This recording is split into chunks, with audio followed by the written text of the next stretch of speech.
Welcome to Saving UX. I'm your host, Jeremy Kriegel. Every episode, I talk to UX veterans about the challenges facing our practice and what we can do to make it better.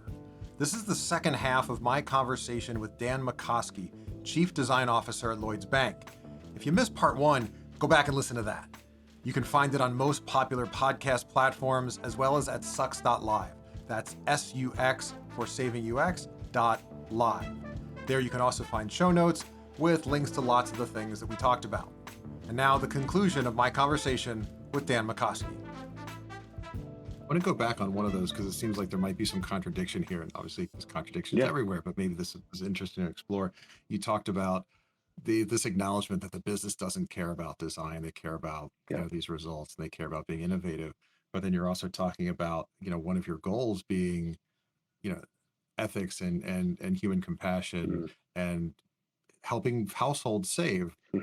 Does a bank care about helping households save, or is that a means to an end to greater deposits? Like, how are you squaring some of these seeming conflicts, or are they not in conflict? And No, there are conflicts there. I mean, well, I think again, it's like I think all designers and all user experience practitioners have the right to work at companies that align to their personal values and ethics. But for me personally, I feel that it was interesting. I kind of got inspired about this at Walmart. Kathleen was heading up the Walmart Foundation, and she, early on when I was at Walmart, I was kind of wrestling with this whole idea that, Walmart, the world's largest company, has this reputation of being, really not very emotionally empathetic in general and squashing small retail and doing all these things. But, from the inside, I saw an incredibly compassionate culture of, the customer comes first. And that gave so much power to design to really think about, well, how do we serve people?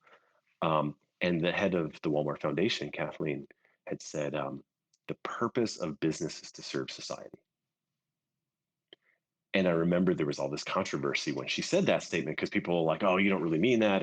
But I just thought deeply about it. And actually, when you think about any business, its ability to be viable is based on it creating some value in society. And so I think in some ways it's so interesting because I'm sitting right now in the city of London, the Square Mile.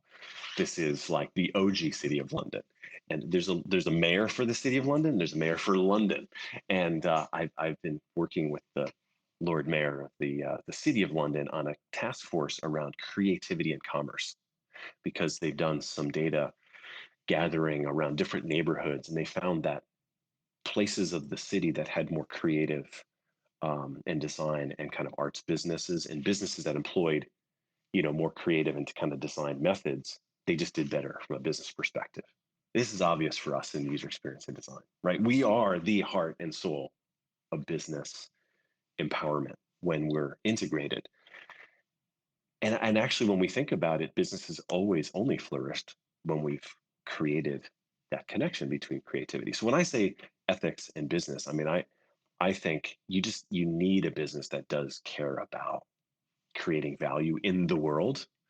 And so I'll I can't be too specific on this. Let me give you a specific example. When I joined Lloyd's, I asked a very specific interview question, which was, if my design team found a way to help every household eliminate high APR credit card debt, would you support me or would you kill me, my project? And from all the execs that I asked that one interview question, that was my way of determining whether the conditions were right in terms of ethics, et cetera. They said, we would support you.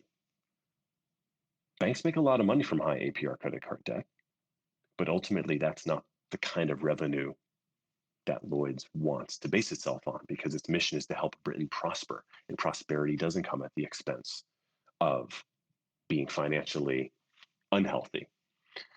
And there's maybe another financial institution that I may have worked for that actually happened to me, right? Our team found a way to eliminate high APR credit card debt, and I lost my funding. So I think, you have to really understand how a company feels about its purpose. Does it really think about it deeply? And is it willing to take a longer term view of business value, not just a short term view that maybe doesn't really connect with society in a way that's important? I think that's fascinating the way you've sort of framed that ethics question. And I think, we often talk about interviews going two ways. Not only is the Mhm. company interviewing you, but you're interviewing the company. Yeah, And, you're really highlighting how much responsibility that we have to choose the organizations that we work with. Obviously, we all need to make a living, but um, to make sure that we're applying our skills and capabilities to the organizations that are going to bring the most benefit to the world. And I totally, think that ethical question is totally. a really Well, and I'll interesting also say, like, way to. I yeah, maybe as I've become more senior in my career, it's maybe easier to have these conversations. But I would just say I would challenge every user experience practitioner, every designer to recognize that the power that they have in every role that they ever take to change the dynamics a little bit, and maybe a lot. Half of the roles that I've played are not roles that a company came to me saying they needed. The roles that I created out of conviction and will and saying, using Jedi mind tricks. These are not the droids you're looking for. No, Capital One, you don't need a senior manager of user experience design. You need the first design executive. I mean, I played my first vice president of design role at Capital One because I asked the questions like, well, where does your head of technology sit? What's their level? What do they do? Oh, don't you think that design and human factors of innovation are just as important as technical factors? Oh, yeah. Okay, cool. Well, so, right. So that role, Capital One, is one that I created. The role I'm sitting here at Lloyd's, they didn't know they needed a chief design officer. They originally came and said, hey, I think we need some senior person to help manage a couple of disparate design teams, pull them together. And they originally was kind of buried several layers in the organization.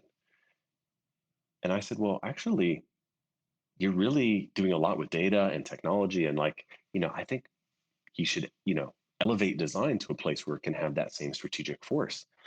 It took me, maybe 2 years to kind of have that conversation from when it started to the point when the role was created. But um, I think it's so important for all of us when we to not just accept what some well-intentioned product or tech or marketing, hiring manager says they think they need, but we have to say, no, what you really need is, you know, something else.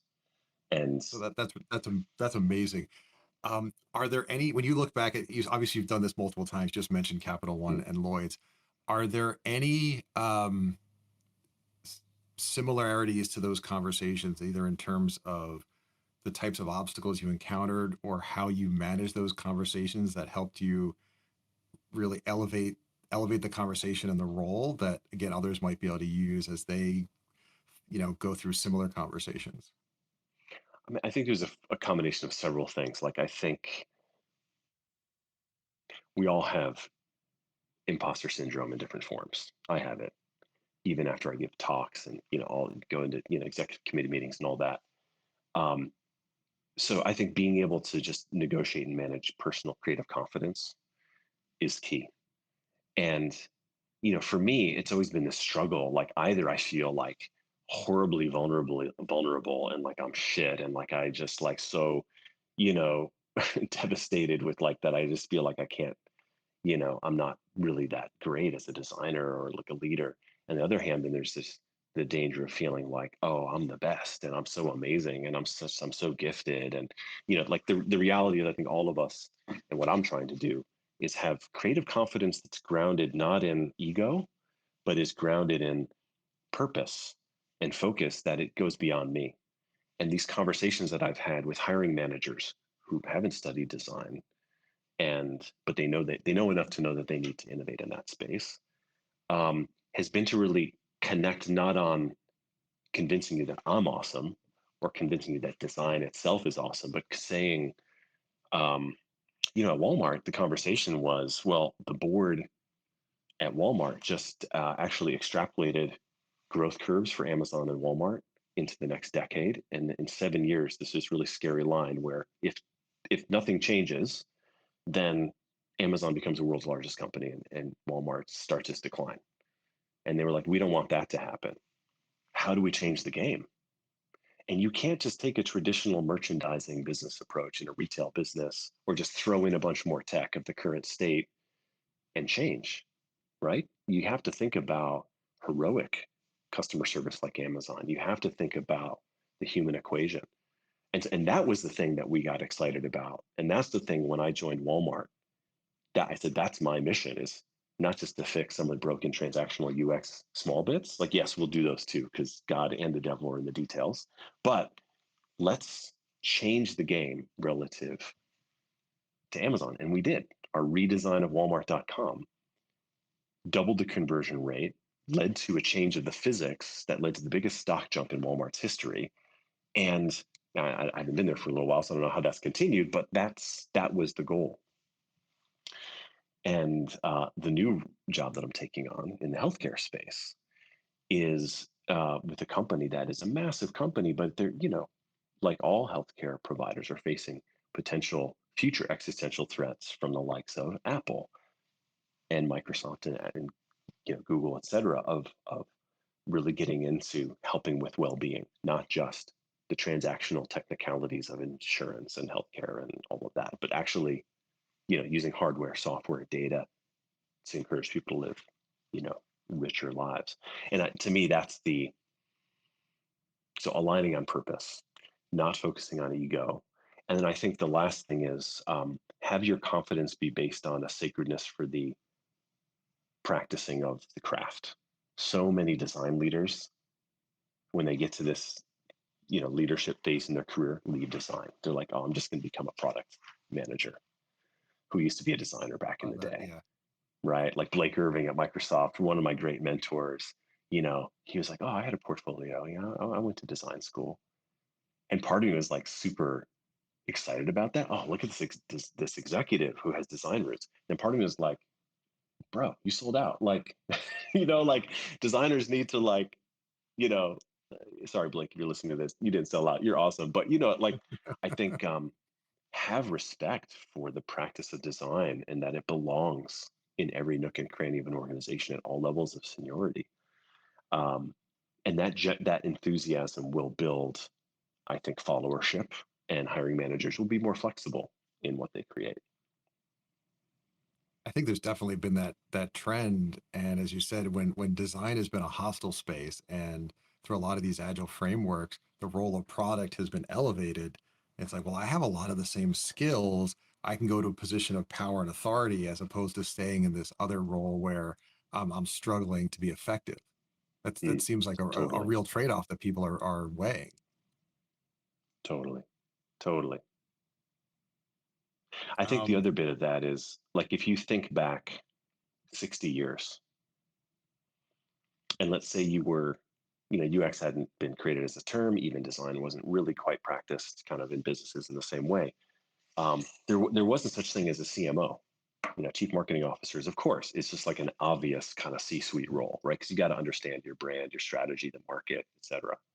But that didn't exist 60 years ago. There were bold pioneers who in those days said, well, in addition to the CEO, the CFO, and the CEO, we need to have someone who cares about markets. And, and those folks were thought of as, oh, you don't belong here. And, and then there was this kind of, if you were to track, let's say the Fortune 500 percentage of companies of CMOs over time, there'd be this kind of logarithmic kind of curve, I'm sure, right? Where there's just a few at the beginning. And let's have time continue on. Well, the CTO role didn't exist, what, 3, 4 decades ago? It just probably started more as like CIOs and, you know, that role. There's very few Fortune 500 companies that don't have a CTO equivalent, working at the highest levels because technology is so critical as a fundamental capability. And then I actually reached out to Fortune and I was like, hey, I want to start tracking the CTO role. And look, like we're at the beginnings of the start of what's going to be an exponential logarithmic curve. And Johnny Ive, et cetera, et cetera. These are just within our lifetimes.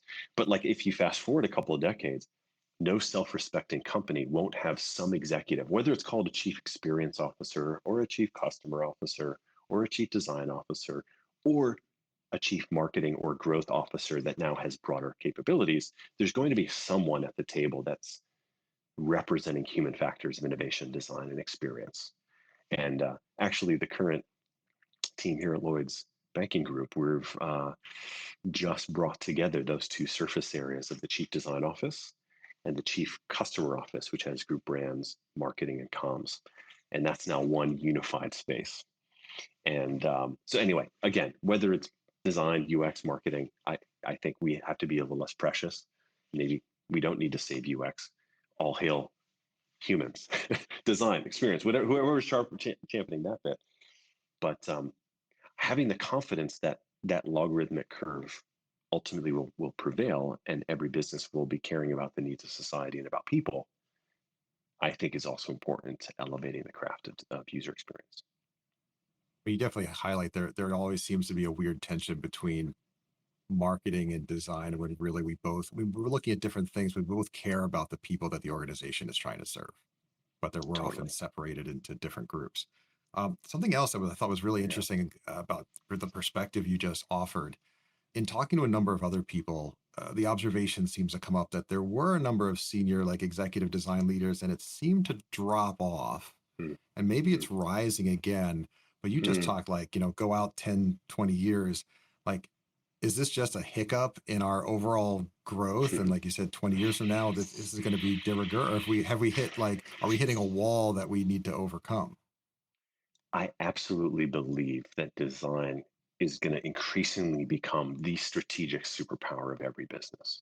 There's no doubt about it in my mind. I just, like, even like on technology, like looking at the digital estate of a bank like Lloyd's or any of the incumbents, it's the same thing, right? There's a whole gradient of different applications and different things that, from the one hand, a couple of mainframes probably somewhere still kind of doing some fundamental core banking stuff, all the way to partnership with, Google Cloud services and, other kind of, microservices, smart, adaptive, modern technology-based bits. And, when you think about that whole space, like, no one's going to be better in the tech space than the big tech companies and their successors of whatever the new kind of next generation of technology companies that will ultimately compete with and then supersede the Googles, Microsofts, Amazons, Facebooks of the world. And the technology that's available to the industry, it's a commodity, right? The same kind of cloud-based services and subscriptions that Lloyd's has access to, well, so does HSBC and Barclays and all of our competitors and Monzo and Revolut and Start, the neobanks that are they're just happening to using that technology a bit faster because they don't have all that legacy. So I guess the question is really, is technology a differentiator? Your ability to adopt it is, right? Your ability to use it is, but technology itself is just an inert capability. And the thing that gives technology purpose is design, is experience. And we see this in all kinds of markets. We see it in consumer products, particularly, where early on in the entrance of a new category, just to have some functionality that this new thing provides is amazing. Who cares what it looks or feels or the experience is like? But then as things mature, and arguably design got you to even that kind of level of basic functionality. But over time, the things that really differentiate things like cars and clothing and all these mature product categories, it's design. It's how it makes you feel. It's the experience of getting it. It's the impact on the environment. It's the all the more human-centered capabilities. And so I think, I don't know, arguably design is the only real enduring differentiator for the long term in the world of business. And that's why this whole culture and creativity and commerce committee in the city of London was so powerful to kind of think from a historical perspective. Actually, advances of business in the past have only really come from these creative breakthroughs that have more of a human perspective anyway. We're just now realizing it. So yeah, I don't know if the CDO role particularly is the role, or UX as a title particularly is the thing that will get attached to, but I think um, maybe it'll be chief ethics officers are going to be the role. Ultimately, that kind of, I don't know, who knows? I don't know what the title is going to be, but definitely someone championing the needs of people and the needs of society will be at every, yeah, at the board, at the table. Well, that's very encouraging. Maybe to wrap up, uh, is there something that you would offer in terms of advice or anything else to some of the younger folks who are either entering the discipline or Mhm. are early on in their journey that maybe you would have told your earlier self? Anything you would offer? Yeah, three things.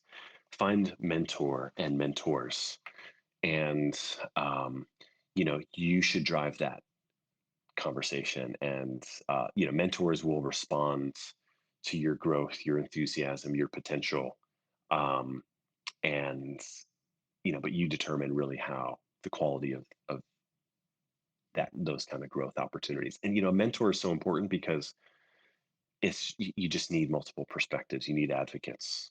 Um, so that's number one. Number two, I would say in a similar vein, don't work for a manager that you don't trust or believe in and who doesn't believe in you.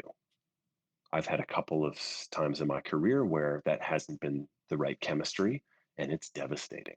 We spend more time sometimes with that in that relationship, even than like life partners, because we Yeah. spend like 8-10 hours a day at work, and that kind of relationship defines how we feel and how we grow and how we get supported. And if that relationship isn't right, if there isn't mutual trust, it's not worth it. It's not worth it. Take a lower paying, crappier titled job with someone who super believes in you and will give you good feedback, and you can, and vice versa, than going for the title and the salary or whatever with someone who really doesn't give a crap. So I think that's really key. And then I think, to me, the third thing I would just say is never stop being thirsty about growing and stretching. No one changes the world from their comfort zone. And don't ever shy away from an opportunity that makes you sweat and a little bit afraid. I've never taken a job unless I had a little bit of fear. Not so much, not crippling fear that I'm like, oh, there's no way. I'm totally an imposter. I could never do that. But just like enough fear that, like, oh, could I do that? How am I going to do that? And, um, and that, I guess, the last kind of corollary bit of advice there is don't be afraid to move. I've changed projects and or jobs every 2 years. At Microsoft, I was there 8 years, but 4 projects, about 2 years each. And since then, I followed the DARPA model of innovation, where they bring in technical product managers for 24 months, and then they consciously fire them to force them in a short period of time to do extraordinary things. And so I've kind of done that naturally because I like change and I like, you know, and quite honestly, I it's there's some people that can do it, stay at one company for, 3 or 4 decades. But I just see talent really moving frequently. And so I wouldn't, be disloyal. I wouldn't stay at a company for many, many years, but just be disciplined about asking yourself the question, am I growing? Am I feeling a little bit afraid? And do that on an 18 to 24-month cadence. Like do that big retro for your own career and say, am I making a difference? Am I growing? And if you're not, don't be afraid to find other teams or other managers or other organizations that will help you get to the next level. Dan, that fantastic. If folks want to hear more from you, what are the channels where they can look you up? So www.mako.ski, which sounds really awkward because everyone, customer service agents like, you mean .com? And like, no, Mako.ski. So I guess ski is for like ski resorts, but I'll have to be the last 3 letters of my last name as well. So yeah, check out Mako.ski. All my contact information is there. And yeah, reach out. I'm about to start a new adventure actually, which I'm still going to be based in the UK, but it's going to allow me a lot more flexibility to travel and work anywhere actually in the world. And I need to be in this last year of my daughter's high school career close to her, and she's now in Palo Alto, California. So I'm going to be changing my adventure and getting into my uncomfortable space in a beautiful way. And so more to come on that soon. But thanks so much, Jeremy, for having me, and happy to reach out to anybody and support them on their journey of having us stop sucking. Sucksing. Oh, wish you the best in the new role. Thank you so much for joining me. Folks, you can find the recordings and the show notes at sux.live, SUX for Saving UX. We'll put in links to all the different things that Dan and I talked about today. And once again, just a big thank you, Dan, for taking the time and sharing your insights with everyone. Really appreciate it. Anytime, my man. Great to be here. Take care.